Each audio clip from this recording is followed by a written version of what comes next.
His lineage, sallallahu alayhi wasallam. So we're still going over, we're under the major section of prophethood. Under that major section, we're in a subsection about Prophet Muhammad sallallahu alayhi wasallam. And so we have a division under this subsection, which is the Prophet's lineage.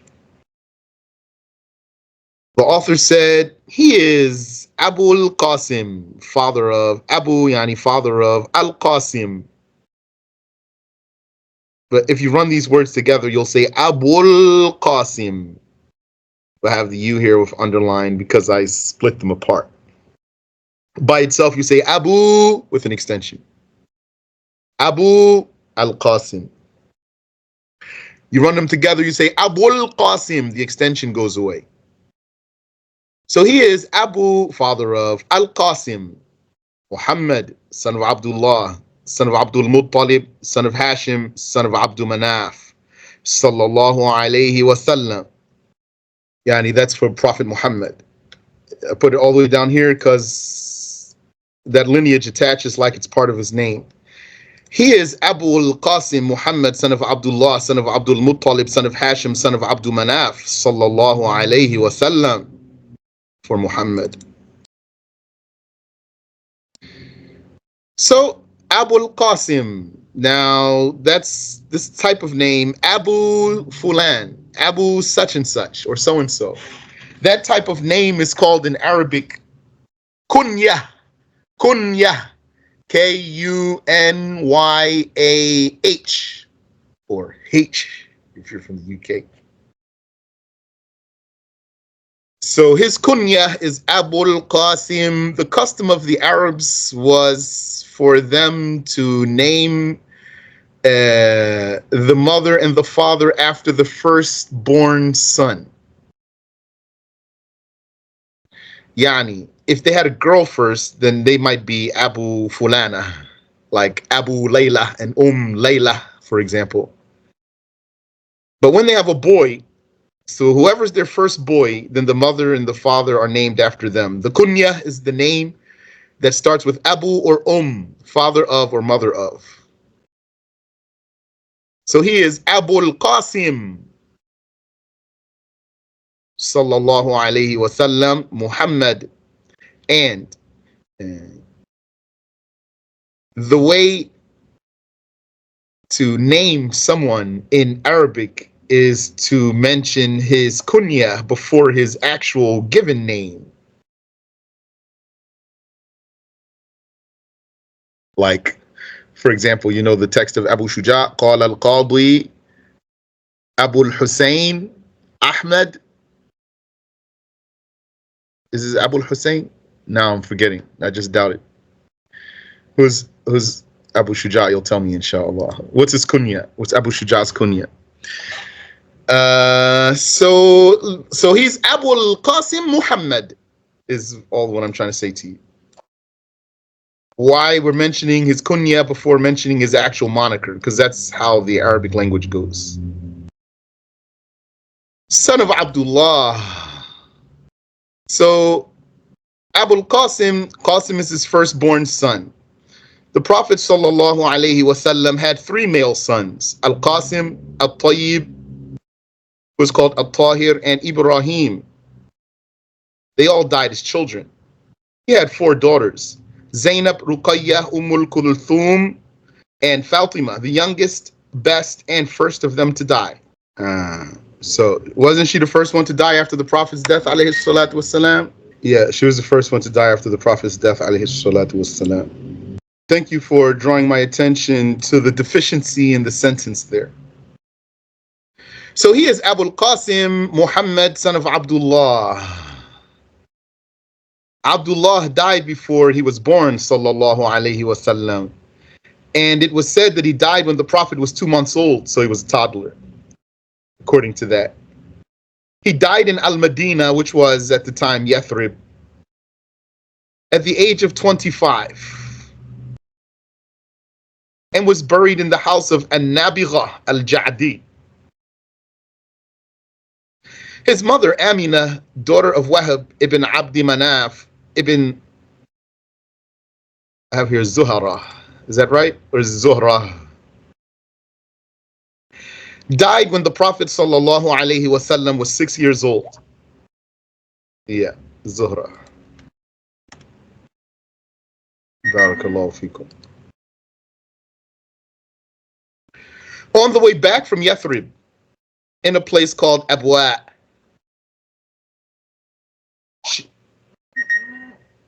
she was buried there.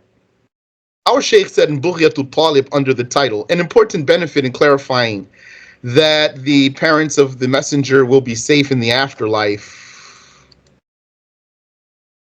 Imam Abu Hanifa, may Allah accept his deeds, said, Walid al-Rasuli ma mata kafirain. The messenger's parents did not die as blasphemers.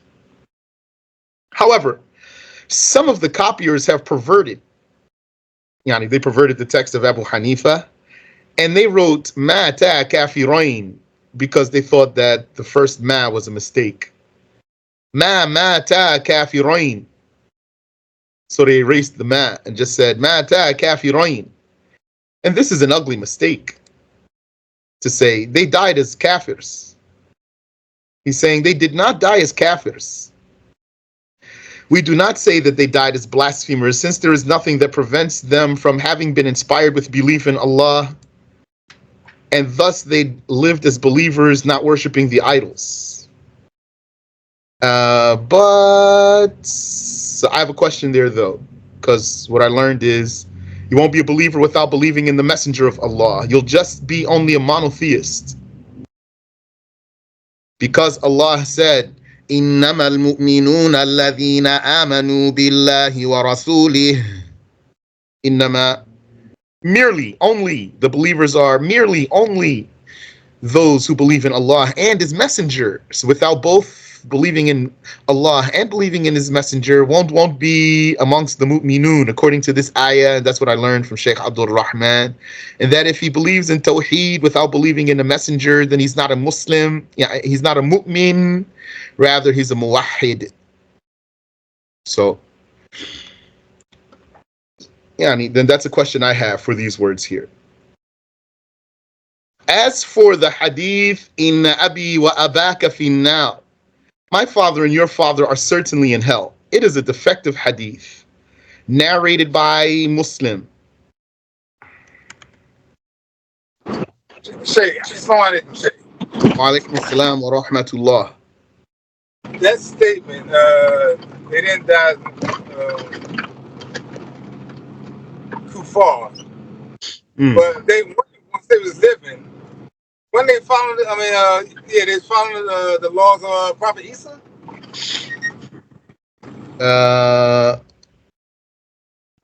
Well,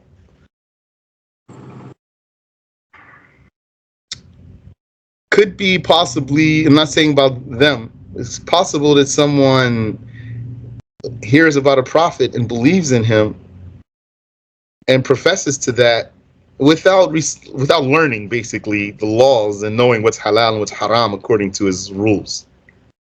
That's possible. So a person's still going to be a believer if he believes in Allah and His messenger without the rules of that messenger reaching him. So I haven't heard these details pertaining to the Prophet's parents. Alayhi salatu wassalam. Thank you. Ameen wa fikum.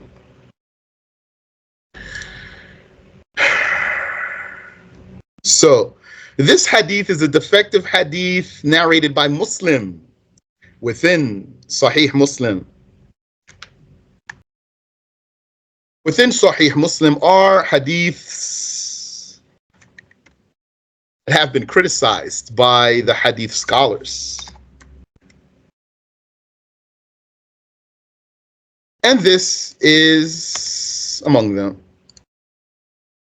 As for the hadith that the messenger certainly dwelled at the grave of his mother and stayed for an extended time and cried, and it was said to him, O messenger of Allah, we saw that you stayed at your mother's grave for an extended time and cried.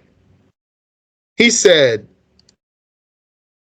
Certainly, I sought the permission of my Lord to visit her, and he granted me that. And I sought to seek forgiveness on her behalf, and he prevented me from that. It is also in Muslim. It is interpreted so that it is said the only reason Allah prevented him from seeking forgiveness on behalf of his mother is so that the issue would not be confusing to the people whose mothers and fathers died as idol worshippers, for they would then seek forgiveness for their pagan mothers and fathers. It is not because the messenger's mother was a blasphemer. This is the response to those who take by the apparent meaning of the hadith. Yani, what the hadith seems to be saying. They said that the messenger's mother was a pagan, and that is why he was not given the permission to seek forgiveness on her behalf. The proof that his mother, may peace be upon her, was a believer is that when she gave birth to him, a light came out of her, illuminated to the extent that by it she could see the castles of Basra, an ancient city of the Levant in the land of Hawran, close to Jordan, although there is a great distance between Mecca and the Levant. This hadith is confirmed. It was narrated by Hafiz ibn Hajar in his session of hadith dictation, his Amali, and he judged it as Hasan. Amina's sighting, yani seeing the castles of Basra, is considered Rama a supernatural sainthood privilege of hers because it defies nature. So would something like that happen to her? She's a kafira, pagan, mushrika, khabitha? No. When Muslim authored his book, Sahih Muslim, he presented it to some of the top hadith scholars. And they approved all of it except 4. Himself in the introduction of his book, and he did not name those hadiths or mention them. But if you want, take a look in the introduction of Sahih Muslim, see if you find that quote. If my memory serves me, you're not going to find that quote, but take a look there. Maybe there's something I'm forgetting. And if you don't find it there, look in An-Nawawi's explanation. Look in probably his introduction to see if he mentions this fact there about An-Nawawi, about Muslim. So this sentence I just said to you, I never checked it. This is what I have taken by Talaqqi. He said this himself in the introduction of his book, and he did not name those hadiths or mention them, but I remember there's something there. It's not as straightforward as that sentence. So if you want to review and check it and find the quote, it's good anyway. You might need it for Wahhabi if you want to find it, just to show him that no, there are, according to some scholars, weak hadiths in Sahih Muslim. Here's the quote for you from Muslim himself, for example. So Al-Bukhari considered 2 hadiths among, yani 2 hadiths narrated by Muslim as weak. So all this talk right here, no, not all this talk right here. It's okay. Al-Bukhari considered 2 hadiths narrated by Muslim as weak. And as said by Hafiz ibn Hajar, furthermore, supposing that they were not Muslims, supposing his parents were not Muslims, yani, which is a saying, then they are among the people of the intermission, al-fatra, ahlul fatra, the people who never received the call of the previous prophets. They will not be punished in the afterlife. Allah said, وَمَا كُنَّا مُعَذِّبِينَ حَتَّى نَبْعَثَ رَسُولًا. We do not punish until dispatching a messenger. This is what the majority of the Ash'ari scholars and others are upon, that they were not kuffar. Sheikh Samir said in explanation of this, that what proves that is conveyed from, what proves that is what is conveyed from Abu Hanifa, what proves that what is conveyed from Abu Hanifa is a perversion. Yani, if you found written that Qala Abu Hanifa, Walidar Rasuli Mata Kafirain, Sheikh Samir said, what proves that this is a perversion is that the copy that the Imams rely upon exists. And it is in it is the negative particle. Ma mata. Yani he's saying you can find copies. Copies of the Imams. They say ma mata.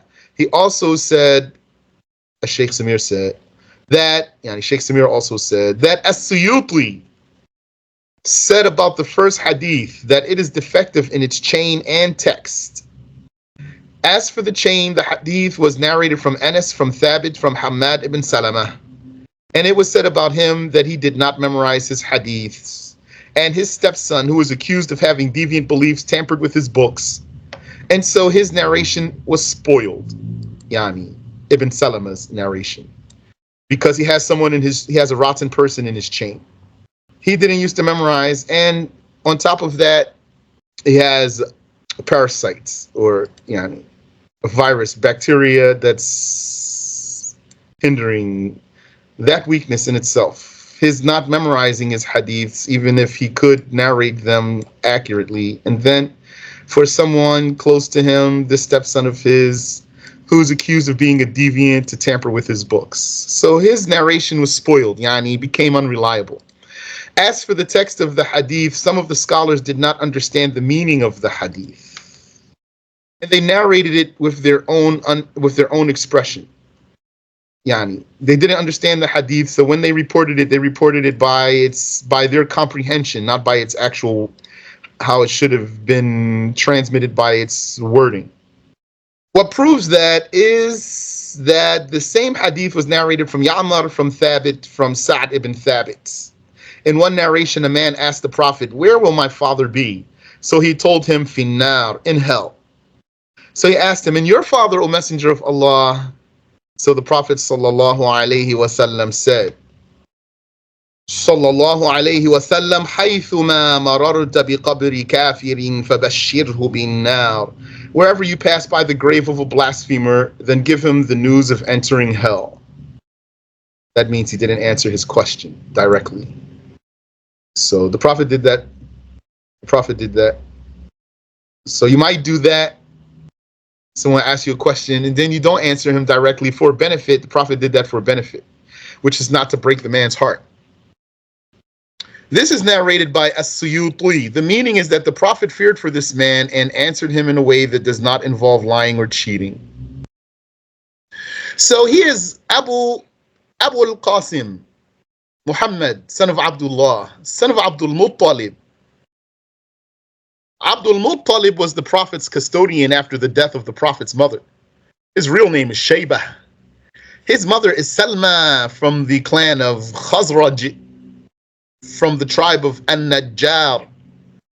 He was born in Al-Madinah and stayed there until he was 7.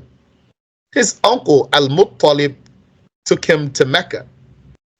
While riding a camel with his nephew behind him, if anyone asked him, "Who is this?" he would say, "This is a slave that I purchased." Because he was not clothed properly. Yani, he's an uncle who picked up his nephew. His nephew is scruffy, not dressed well. So when anyone saw this shabby kid, he would say it's a slave boy. So then he took his nephew inside, brought him nice clothing, then took him out to where the people would gather and told them that he's his nephew. After that, if he walked in Mecca, the people would say, "This is Abdul Muttalib," because he was first introduced to the people as Al-Muttalib's slave. And Al-Muttalib was his uncle. So this is basically a nickname, Abdul Muttalib, and he is his nephew. He is Al-Muttalib's nephew. It overcame his original name. He gained a high status among his people. He was in charge of giving water and food to the pilgrims. He re-excavated the well of Zemzem after the tribe of Jurham had backfilled it. He died when the Prophet was 8 years old and passed custody to his son Abu Talib. So he is Abu al-Qasim, Muhammad, son of Abdullah, son of Abdul Muttalib, son of Hashim. Hashim's real name was Amr. He was called Hashim because when his people were suffering a famine, he broke bread and dipped it in broth and fed them. So I don't know what Hashim's supposed to mean. like, I don't know how to translate that. Have a dictionary right here. I'm gonna see if I find it really quick. I vaguely remember that it has to do with like making the bread into crumbs or something like that. I think we went over it before, Sheikh. Yes. MashaAllah. Here, this is al-Maqayis. Ha, he says, ha, sheen, meme, has a fundamental meaning that refers to breaking something. Breaking something, whether hollow or not. Breaking something, whether hollow or not. Hashamtuhu hashma. And a hashima is the name of splitting the skull open. The split of the skull is the hashima. Okay. And then he has more talk there. So it looks like Hashim means breaker. He was the first to do so. He broke bread and dipped it in broth and fed them. He was the first to do so. He was the oldest of the sons of Abdu Manaf. He took the responsibility of giving water and food to the pilgrims after his father. He died in Gaza. He was only 20 years old, and some said 25. The sons of Hashim go back to him. SubhanAllah, so young. I wonder, when did he get married? How old was he when he got married? People back in the day, they used to get married like, 15, 16, 17, maybe earlier. Even the young men. Yani, if he could, he might. And he's going to be like, maybe get his own business when he's just 18 years old, 19, 20 years old, maybe 16 years old. He has family, has a child or two. SubhanAllah. By the time he's like 30, maybe or 35, he's a grandfather already. Some people, some cultures. That's not necessarily a bad thing. What did some people say? They said, how did Muhammad marry Aisha? She's so young. At that age, she should just be worrying about playing with baby dolls. Why they said that? That's because of their immaturity and the immaturity of their society, that they think that this is how it should be for someone. It's like they don't encourage maturity and they don't encourage being a prodigy.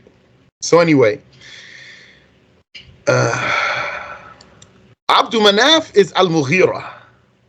Let's see here. No, sorry, I wasn't there. He died in Gaza. He was only 20 years old. Some said 25. The sons of Hashim go back to him. Where all these details came from, by the way, all these details in these footnotes, most of them, that is, they are from Sheikh Samir's Mutammima of Ibn Asakir, which, if any of you have a copy of that, please pass it to me. So if you know about the Mutammima of Ibn Asakir, because the Aqeedah of Ibn Asakir is only about the belief in God.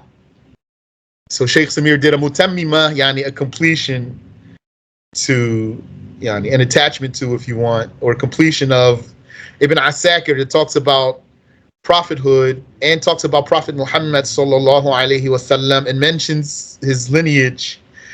And Sheikh Samir has an explanation for his Mutammima of Ibn Asakir. That's where all this is from. But I don't have a copy anymore. Abdu Manaf is Al-Mughira, yani that's his real name. His kunya was Abu Abdi Shams. They used to call him Al-Qamar, the moon, because of his great beauty. His mother's name is Hubbah, from the tribe of Khuza'ah. He was the first to get permission from the rulers, yani the Roman, Ethiopian, and Persian rulers, and from the people of Al-Yemen, for the tribe of Quraysh to enter their lands for trading. That's what's in Surah Quraysh. إِلَافِهِمْ رِحْلَةَ الشِّتَاءِ وَالصَّيْفِ. Quraysh had the custom of the winter trip and the summer trip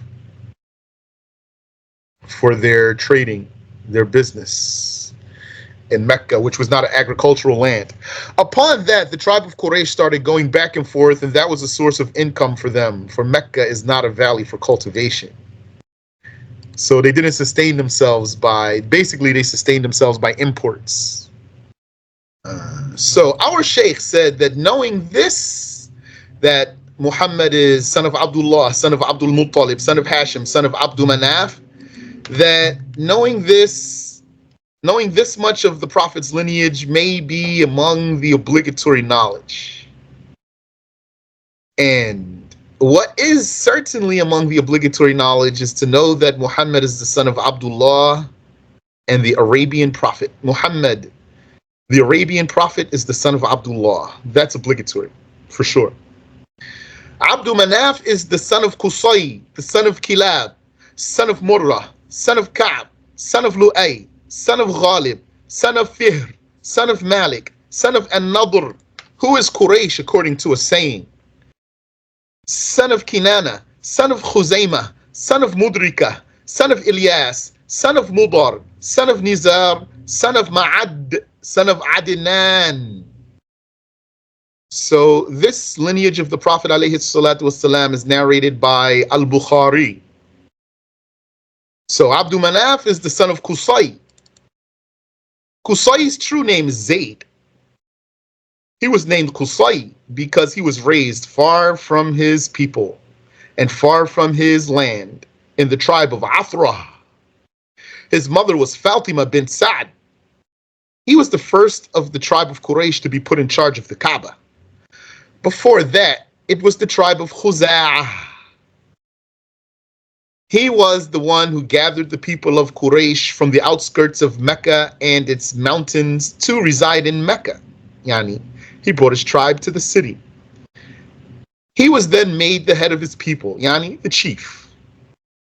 He was in charge of the Kaaba's key and of feeding the pilgrims and giving them water. He was also in charge of the assembly quarters of the heads of Quraysh, yani, the headquarters.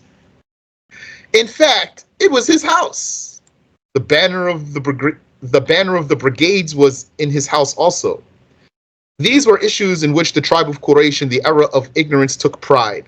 The presence of the Kaaba in their land, the hospitality towards the pilgrims, the matters of politics and the courage to fight, and also their powerful command of Arabic language and their dialect of Arabic language. After that, the charge of the key of the Kaaba went to his son Abdul Dar, then to Abdul Dar's descendants until today. Today it is with the tribe of Shaybah ibn Uthman ibn Abi Talha ibn Abdul Uzza ibn Uthman ibn Abdul Dar. After conquering Mecca, the Prophet ﷺ gave the keys of the Kaaba to one of them and said, لا ينزعها منكم إلا ظالم. No one takes those keys from you, except an unjust one. Yani, except a tyrant. No one takes them from you except a tyrant. No one takes them from you but a tyrant. There's a story about the Wahhabis. They tried to take the key and then it wouldn't work, so they gave it back. I don't remember how the story goes though. Our Sheikh is Abdari in reference to Abdul Dar. He is also Shaybi in reference to Shaybah. So from here, some people are going to say, so really Sheikh is Arabi. Really Sheikh is Arabi. You said that's not mincing words? I'm not sure what you mean.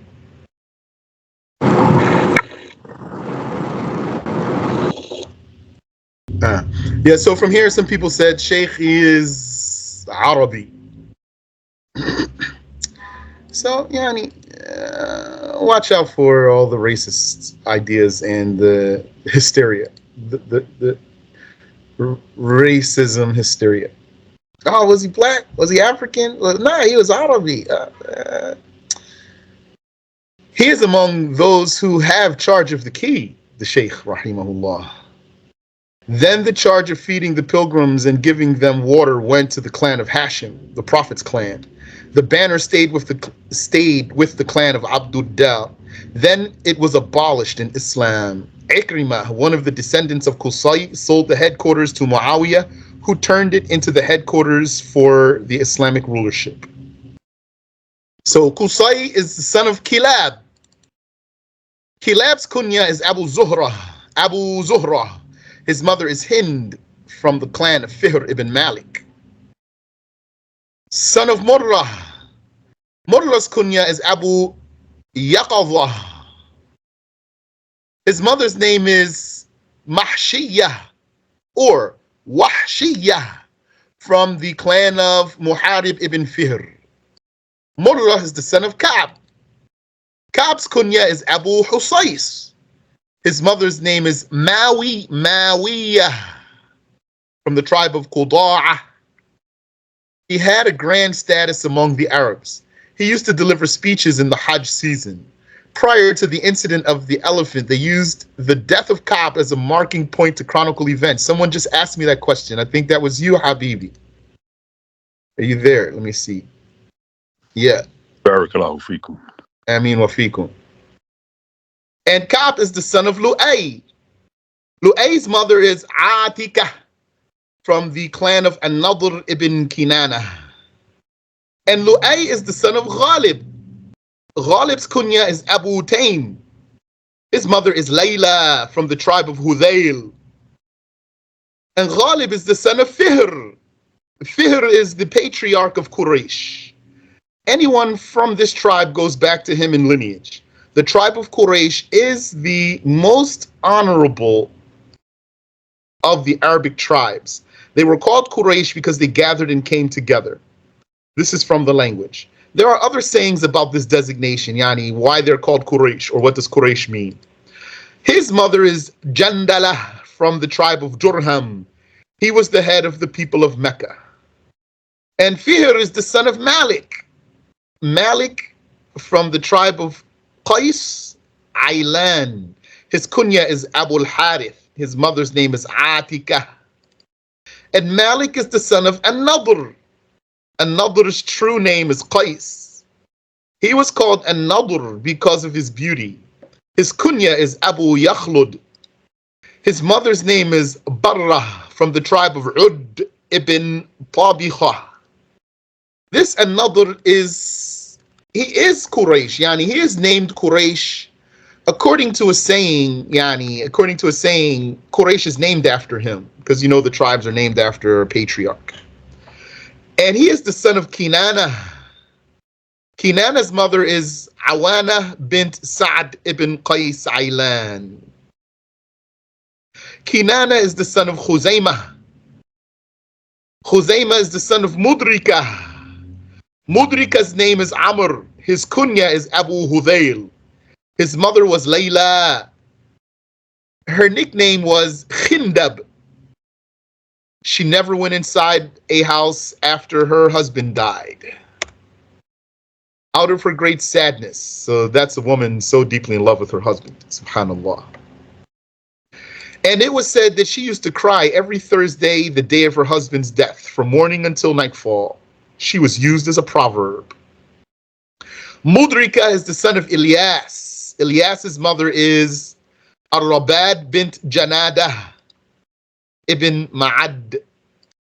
Ilyas is the son of Mudar. Mudar's mother is, I don't know the proverb. And maybe something they might say in different ways, but it's going to mention her, and it's going to have some significance to someone who's like madly in love or lost their mind out of love or something like that. Because looks like she's crazy here. She doesn't go inside of a house. And she cries every Thursday. Mudar's mother is Sauda bint Ak. He was the first to make the camel walk according to the rhythm of the poetry.